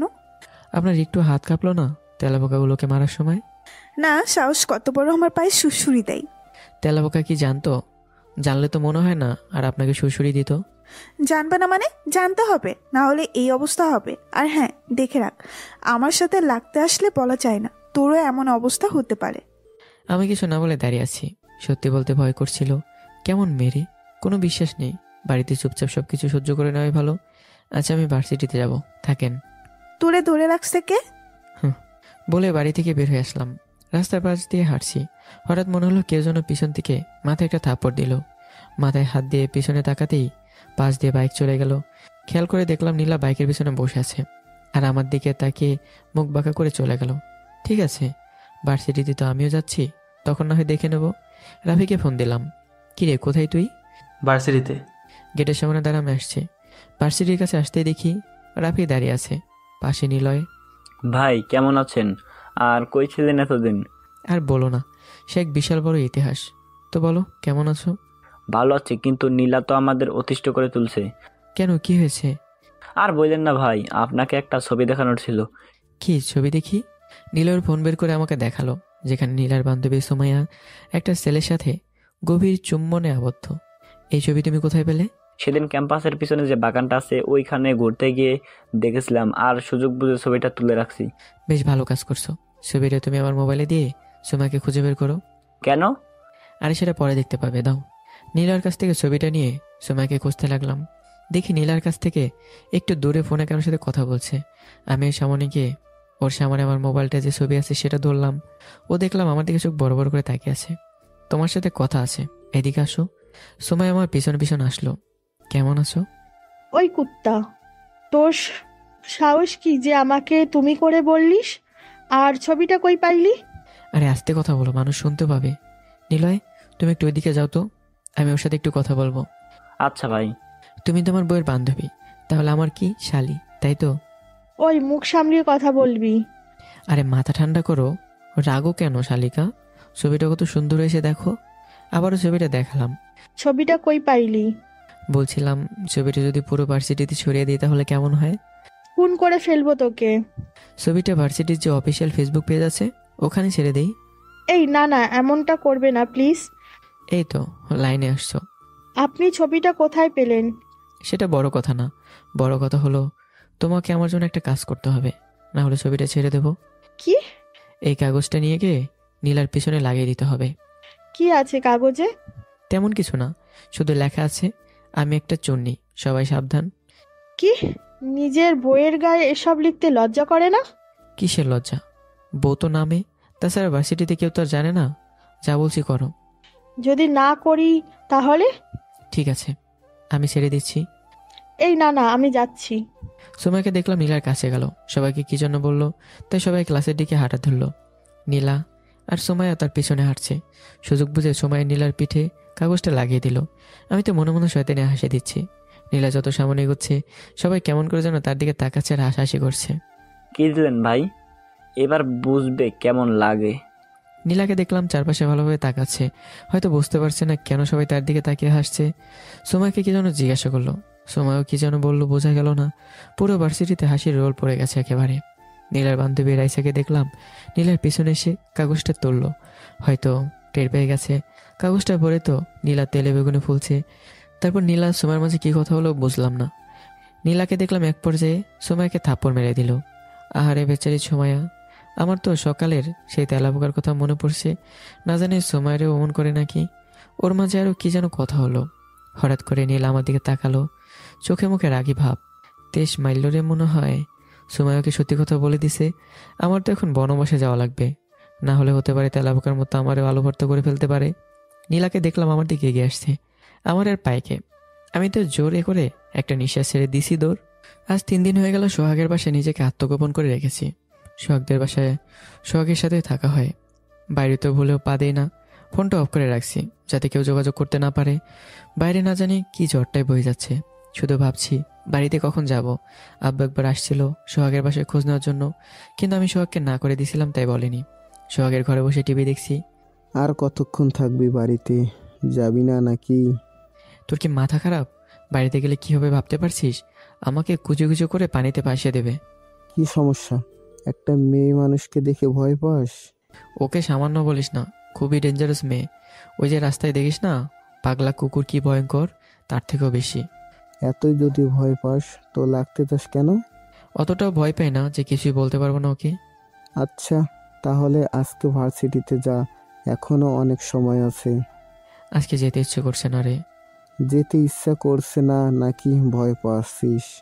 কেন, তোর এখানে আছে বলে কি তোর ভাতে কম পড়ছে নাকি? তা আর বলতে। শালা, তুই বন্ধু নামে কলঙ্ক। তোর বন্ধু আছে আর তাকে তুই বের করে দিতে চাইছিস? যে সামান্য মেয়ে মানুষ দেখে ভয় পাস সে নাকি আবার বন্ধু? কে বলেছে তোকে? তাহলে যা। আচ্ছা ঠিক আছে, আমি যাচ্ছি। কথাটা বলেই সোহাগের বাসা থেকে বের হলাম। শালা কেমন বন্ধু, ওর বাসায় আসে বলে খোটা দিতে চায়। আমারও সময় আসবে একদিন। কিন্তু সোহাগকে তো বলেই আসলাম আমি ভার্সিটি যাব। এখন যদি না যাই তাহলে কোথায় যাব? সাহস করে ভার্সিটির দিকে পা বাড়ালাম। গেটের বাইরে দাঁড়িয়ে আছি, চারপাশটা ভালোভাবে লক্ষ্য করে দেখছি নীলা কোথাও আছে নাকি। না, নীলা নেই। বুকটা ফুলে গেটের ভেতরে পা রাখলাম, যেন এক বীর পুরুষ। ভালোভাবে চোখ কান খোলা রেখে সামনের দিকে এগিয়ে যাচ্ছি। ভাই, আপনি কোনো মানুষের জাতই না। পেছন থেকে কোনো ছেলে কণ্ঠ। কোন শালারে বললো কথাটা? বলেই পিছন ঘুরে তাকে দেখি নীলয় দাঁড়িয়ে আছে। কি বললি তুই আমাকে? ঠিকই তো বলছি, আপনার মতো ভীতু মানুষ আমি আর 2টা দেখি নাই। হঠাৎ কি হলো তোমার? দেখতে পাচ্ছেন এগুলো কি? বলেই গালটা আমার দিকে এগিয়ে দিল। দেখলাম গালের 2 পাশে থাপ্পড় মারার দাগ বসে আছে। আরে, তোমাকে কি মারলো? কে আর নীলা? কি বলো, কিন্তু কেন? সব আপনার দোষ। আমার দোষ মানে? সেদিন আপনি নীলার সাথে যা করেছেন, সুমাইয়া নাকি নীলাকে বলেছে আমি করতে বলেছি, আর উনি তো আমাকে ইচ্ছা মতো ধুয়েছে। ইস, তা কোন পাউডার দিয়ে ধুয়েছে তোমাকে? ফাইজলামি করেন না তো ভাই, গালটা এখনো ব্যথা করছে, আর সব আপনার জন্য হয়েছে। তার মানে সুমাইয়া নীলার কাছে আমার নাম বলেনি? না। Oh Sumaiya, you are the best. কি ভাবেন? কিছু না। আচ্ছা তুমি যাও, আমি এর প্রতিশোধ নেব। না ভাই, তার আর দরকার নাই।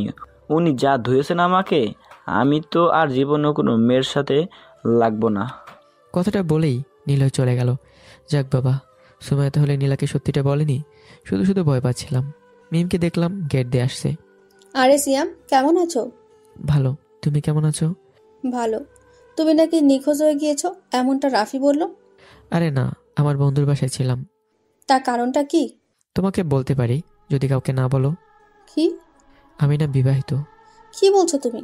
কবে আর কার সাথে? নীলার সাথে। নীলা? কোন নীলা? আমাদের ভার্সিটির? হ্যাঁ। মিমকে দেখলাম চোখ 2টা বড় বড় করে তাকালো। বলো কি, কিভাবে? তোমাকে তো দেখি সবসময় ওর সাথে ঝগড়া করতে। সে বিশাল ইতিহাস। তাহলে সংক্ষিপ্ত আকারে বলো। মিমকেও সমস্ত বিষয়টা খুলে বললাম। কি বলছো? প্রতিশোধ নেওয়ার জন্য একটা মেয়ে তোমাকে বিয়ে করছে? হ্যাঁ। তুমি কি চুপ বলতে পারো না? ভার্সিটিতে তো দেখি খুব লাগে। ভার্সিটি আর বাড়ি আলাদা যে। বিশাল সমস্যা। তবে আমার কাছে একটা উপায় আছে। কি? তুমি নীলাকে ডিভোর্স দিয়ে দাও না কেন? তাহলেই তো সব সমস্যা মিটে যায়। কি বলছো? না হলে তোমাকে সবসময় পস্তাতে হবে। আমি কিছু বললাম না। ক্লাসের সময় হয়ে গেছে, চলো। আমার ভালো লাগছে না, তুমি যাও। মিম চলে গেল। আমি একটা গাছের নিচে বসে আছি আর ভাবছি, নীলাকে কি তাহলে ডিভোর্স দিয়ে দেবো? কিন্তু মন বলছে অন্য কথা।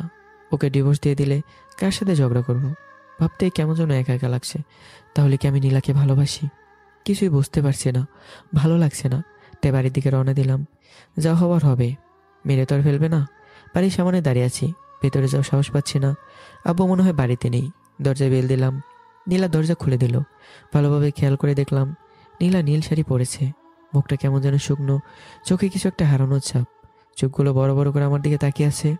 ওই কুত্তা, কই ছিলি? হ্যাঁ, কথাটা রেগে বললেও গলার স্বরটা আলাদা, যেখানে মনে হয় অনেক মায়া জমে আছে। নীলা আমার কলারটা ধরে আছে। কি হলো বল, কোথায় ছিলি 3 দিন? আমি কিছু না বলে হাতটা ছাড়িয়ে চুপচাপ রুমে চলে আসলাম। কি হলো, কথা বলছিস না কেন? কি বলবো?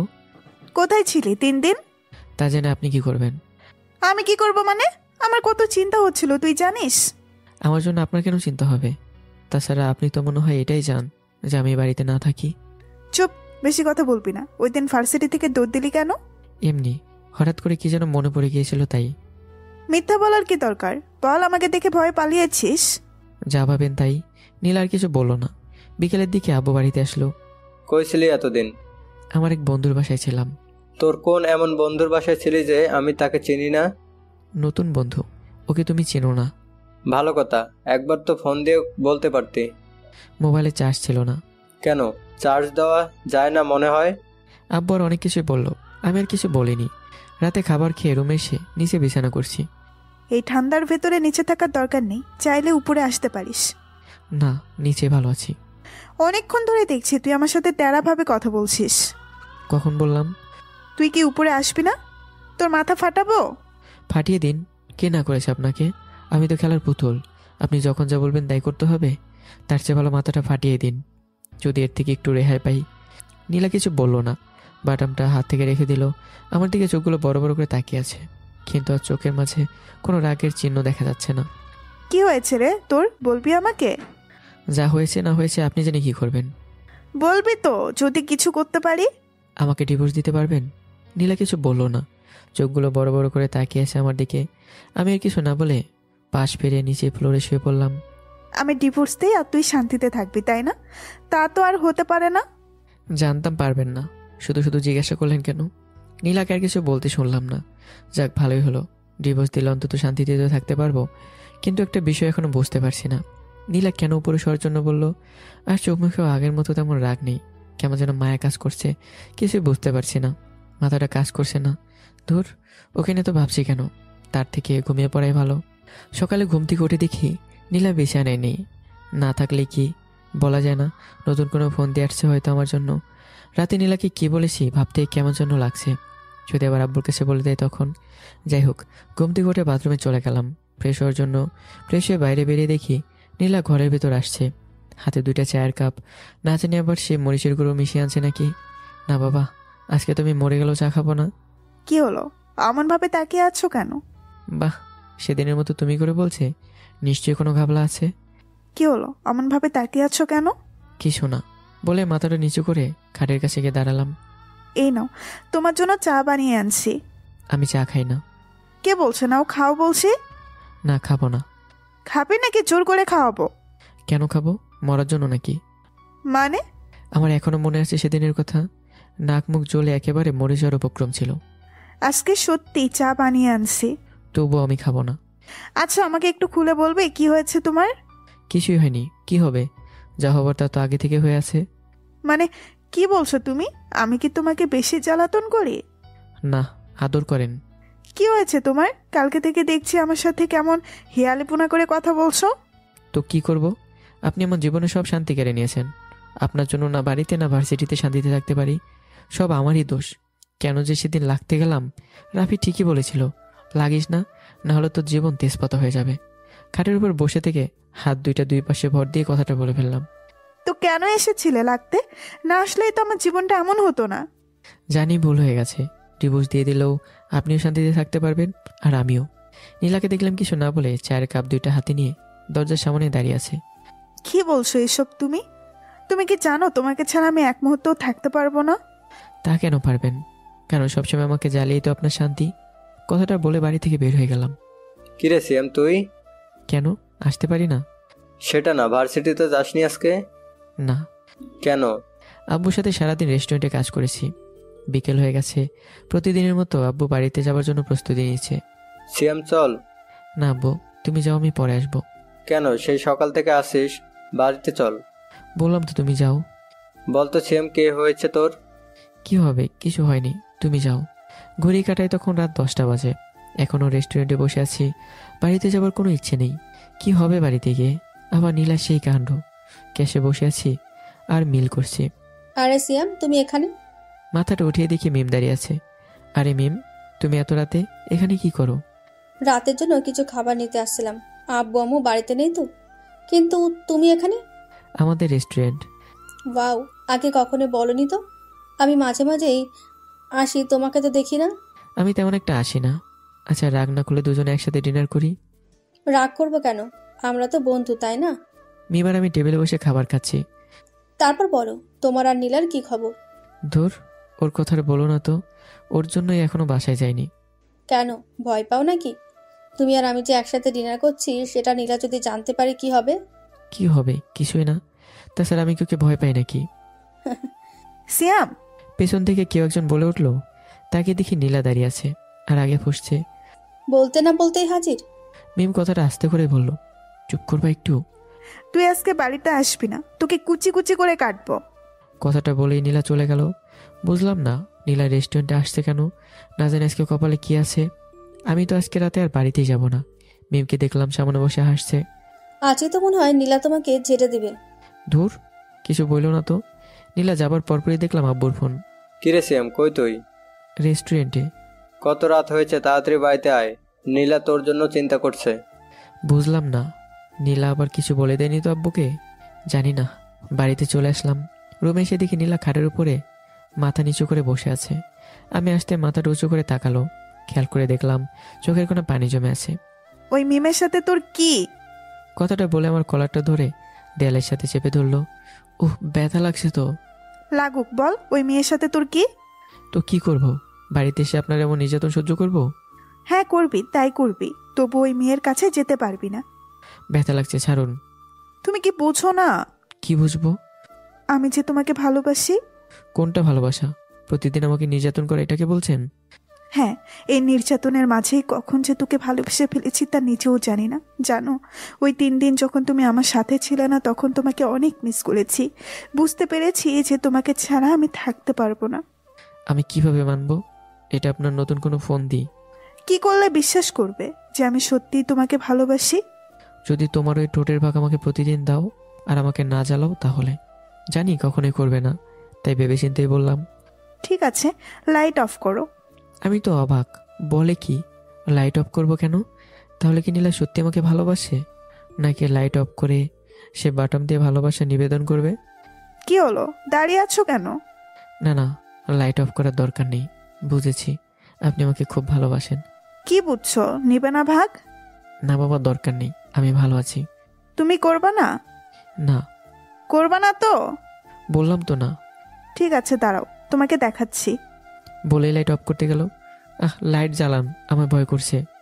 অনুভব করলাম নীলা আমার বাগালে হাত রাখলো। না জানি ডান হাতে সেই বাটামটা মনে হয় আছে।